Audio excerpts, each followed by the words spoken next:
Jadi di video kali ini saya pengen cerita mengenai Nothing Phone One dan juga beberapa pesan buat teman-teman yang pengen banget beli handphone ini, terutama di Indonesia. Pesan saya sih, hati-hati. Dan apa alasannya harus hati-hati, saya akan bahas di video kali ini. Jadi selamat datang di Curhat Gadget.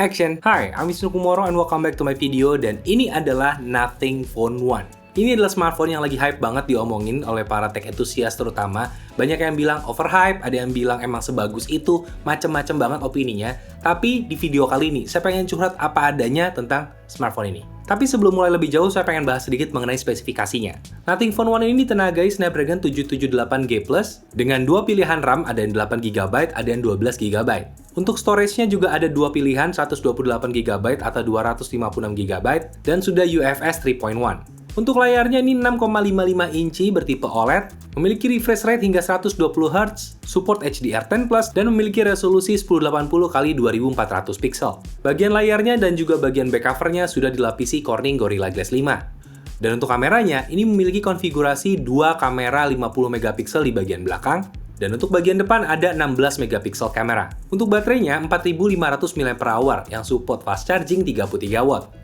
Dan smartphone ini menjalankan Android 12, support NFC, dan punya rating IP53 Splash Water and Dust Resistant. Dan kalau kita dengar dari speknya, ini terasa biasa aja.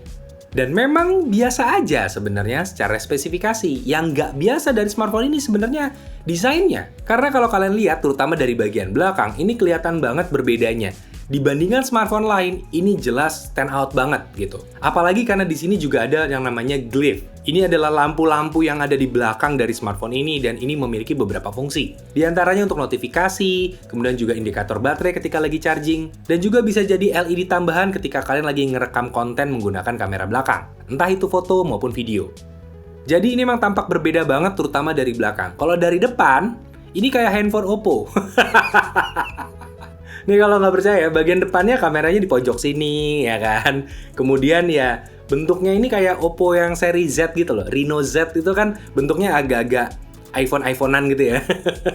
Ya kayak gini jadinya. Kalau dari depan, kalau dari belakang sih beda banget. Mungkin lebih ke iPhone, tapi kalau dari depan bisa jadi Oppo. Apalagi Oppo dan OnePlus itu kan memiliki kedekatan emosional. Dan Carpe dulu adalah CEO-nya OnePlus. Jadi nggak heran saya kalau ininya kayak iPhone, ininya kayak Oppo. Saya nggak heran. Nggak ada ya tech reviewer yang nyamain Nothing Phone sama Oppo, nggak ada ya? Kayaknya gue doang ya. Oke, sorry, tadi bercanda ya. Tapi kalau ngomongin tentang Carpe dan juga historinya dia di OnePlus, kemudian ke OnePlus Nord, dan sekarang di Nothing, sebenarnya ada persamaan. Carpe ini jago banget bikin cerita dari hal yang nggak ada atau nggak menarik menjadi sesuatu yang menarik banget. Dan buktinya adalah ya smartphone ini. Tadinya nggak ada loh, Nothing nggak punya smartphone. Nothing, bener-bener nggak ada. Sekarang ada Nothing Phone One dan pre-ordernya untuk 100 unit pertama itu sangat sukses kalau menurut saya. Cerita yang dibangun oleh Carpe menurut saya cukup menarik di mana dia bilang kalau smartphone saat ini sudah tidak menarik, sudah membosankan dan dia akan membuat sebuah gebrakan supaya tech can be fun. Supaya teknologi bisa lebih menyenangkan lagi seperti dulu. Dan itu adalah romantisme yang dijual oleh Carpe dan banyak yang kemakan sepertinya, makanya ini bisa hype banget. Dan saya harus akui, memang teknologi terutama di smartphone ini lagi membosankan banget di mana yang memonopoli hanya itu-itu aja, yang jualan hanya itu-itu aja, bentuknya itu aja bisa saya bilang meskipun sekarang ada bentuk baru, ada form baru, ada foldable dan semacamnya, tapi secara rasa tidak ada yang benar-benar fresh. Dan ini adalah cerita yang diangkat oleh Carpe, diromantisasi, dan dibuatkan produk. Padahal kalau ditelaah lagi secara rasional, yang beda hanya belakangnya. Ini kalau diwarnain juga ini mungkin ada yang salah ngira ini iPhone ya, kalau diwarnain polos gitu ya. Ya cuma itu doang yang beda sebenarnya. Karena secara software sekalipun ini kan menjalankan Android 12. Dan tampilannya hampir seperti stok Android. Jadi ya kalau kalian punya Pixel, mungkin rasanya agak mirip-mirip sebenarnya. Dan performanya juga ya bisa dibilang standar Android kelas menengah. Untuk dipakai berbagai aktivitas ya gitu aja kalau menurut saya, meskipun skor benchmarknya memang bagus sih hitungannya. Jadi kalau untuk berbagai aktivitas yang kalian lakukan harian, ini udah oke banget. Biometriknya juga bisa bekerja dengan baik. Baik itu fingerprint di layar maupun face unlock-nya itu bisa bagus bekerja di sini. Dan untuk baterainya juga di sini bagus, durabilitasnya oke, kemudian juga untuk pengisian dayanya menurut saya cepat. Dari kondisi low bat 15%-an, ini saya charge sampai penuh cuma makan waktu sekitar 60-70 menit aja. Dan itu mirip-mirip memang dengan klaimnya Nothing yang bilang bisa full charge 70 menit. Lalu untuk kamera ini saya agak kebagi nih. Kalau untuk foto menurut saya oke lah. Untuk level segini ya oke lah hasil fotonya. Tapi untuk hasil video, saya agak-agak kecewa terutama untuk kamera depan. Karena kamera depannya ini kalau dalam kondisi redup dikit hasilnya waduh. Saya sangat-sangat gak suka. Dan lagi kamera depannya ini FPS-nya bisa dibilang rendah, nggak bisa diatur lebih tinggi lagi. Saya agak kecewa. Tapi bukan berarti saya langsung memvonis handphone ini jelek. Kenapa? Ya, saya sebelumnya harus kasih tahu kalau saya kasih treatmentnya agak berbeda. Nothing baru punya satu handphone. Baru ini doang. Belum ada yang sebelumnya, belum ada yang berikutnya. Ya, baru ini aja. Dan software update-nya itu baru 3 kali. Ya, jadi saya nggak tahu bagaimana harus mengevaluasinya secara proper. Karena ya, baru begini. Saya nggak tahu apakah hasil yang menurut saya jelek itu memang standar bagus versi Nothing. Saya kan nggak tahu juga. Jadi memang untuk mereview ini secara fair, perlu waktu yang lebih panjang. Kalau untuk dinilai sekarang, menurut saya, Nothing itu masih belum matang. Kenapa saya bilang gitu? Karena hasil benchmarknya aja itu bisa berubah hanya dengan 1 kali software update. Terutama dalam hal stability, karena skornya bisa langsung bagus banget ketika hanya 1 kali software update aja. Dan saya harus mengapresiasi Nothing untuk itu. Kenapa? Karena software update untuk Nothing ini menurut saya agak sedikit lebih susah. Pertama, karena resource-nya mungkin tidak sebesar Samsung, Apple, atau mungkin Oppo, atau Vivo. Karena ya Nothing adalah brand baru, tenaga researcher-nya tidak akan sebesar itu. R&D-nya tidak akan sebesar itu. Jadi ketika mereka bisa membuat sebuah software update untuk perbaikan dan improvement-nya cukup terasa, mantap menurut saya. Tapi di sisi lain ini membuat teman-teman, terutama yang pengen beli smartphone ini dan referensinya adalah video YouTube, menurut saya harus hati-hati banget melihat timeline-nya. Kapan ini direview oleh si reviewer. Karena bisa jadi ketika dia mereview ini, belum ada software update-nya, sehingga kualitasnya hanya segitu aja. Sedangkan makin lama, saya rasa ini akan makin ketemu bug-nya, kemudian diperbaiki lagi, dan akan ada software update yang lebih bagus lagi. Jadi agak sulit langsung memvonis smartphone ini bagus atau enggak pada saat ini, di saat memang mereka lagi menggodok untuk software update-nya. Terutama ya setelah mendengar berita bahwa Nothing baru akan merilis Android 13 itu tahun depan. Dan beta testernya baru akhir tahun ini. Dan artinya mereka sepanjang tahun ini akan fokus di Android 12 dulu. Akan fokus memperbaiki smartphone ini.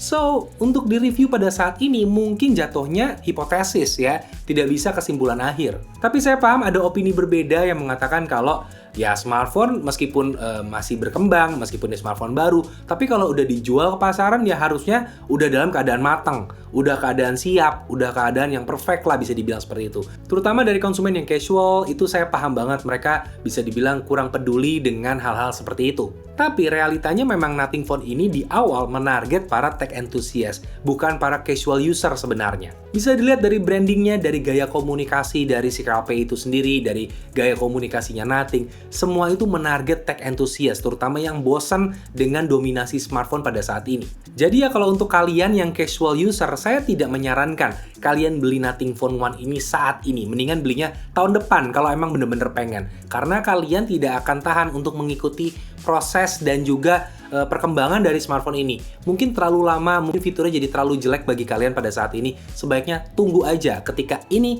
udah benar-benar siap. Beberapa contoh yang mungkin akan dikeluhkan oleh pengguna yang casual terhadap smartphone ini adalah misalkan speakernya. Ini memang stereo speaker, ada speaker di bagian atas dan bawah. Ya, tapi ini baru terasa enak kalau dipakai secara portrait seperti ini.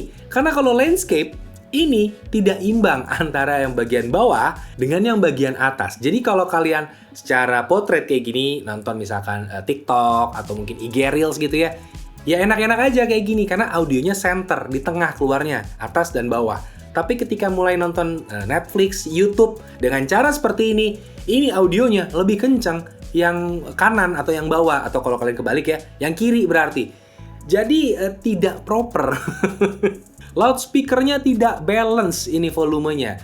Membingungkan sekali untuk para pengguna yang casual pasti. Jadi ini adalah hal-hal yang belum sempurna yang ada di smartphone ini. Begitupun juga dengan kualitas kamera depannya mungkin nanti akan disempurnakan karena tadi yang saya bilang itu kan agak kurang terutama di kondisi low light. Dan juga mungkin banyak casual user yang akan mengeluhkan malah si Glyph-nya ini. Karena saya udah ngetes, saya tanya ke istri saya di mana dia jelas bukan tech enthusiast, dia seorang casual user.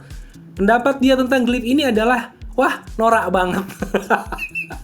Dan saya paham banget kenapa dia bilang seperti itu. Karena dari awal saya ngerasa Glyph itu seperti, tahu nggak sih kalau ada ibu-ibu terus nerima telepon LED flash-nya nyala. Tahu nggak sih yang kayak gitu kan? Nah, ini cuma versi ramenya aja. Versi lebih terkoordinasi. Nah, ya kurang lebih kayak gitu. Jadi, apa bedanya dengan ini penambahan LED flash aja, cuman gede gitu. Jadi ya Glyph menurut saya masih sebatas itu.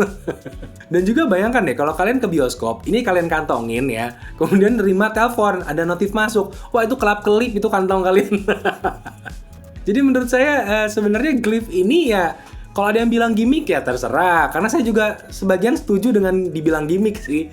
Cuma ketika ditanya fungsinya, minim sekali fungsinya. Saya bingung sebenarnya. Bagaimana cara mengoptimalkan Glyph ini? Saya benar-benar membantu berpikir ya untuk Nothing. Saya bantu mikir nih. Kok nggak nemu? Karena kalau ngebayangin ini dibikin RGB, wah lebih norak lagi, kayak lampunya kelap-kelip, waduh. Nanti minder ROG. ROG pun bisa minder kalau ini bisa RGB kelap-kelip. Jadi ya, saya masih bingung Glyph itu akan seperti apa ke depannya. Semoga ya dapat ketemu ide yang bagus, tapi saya sih bantu mikir sebenarnya belum nemu aja.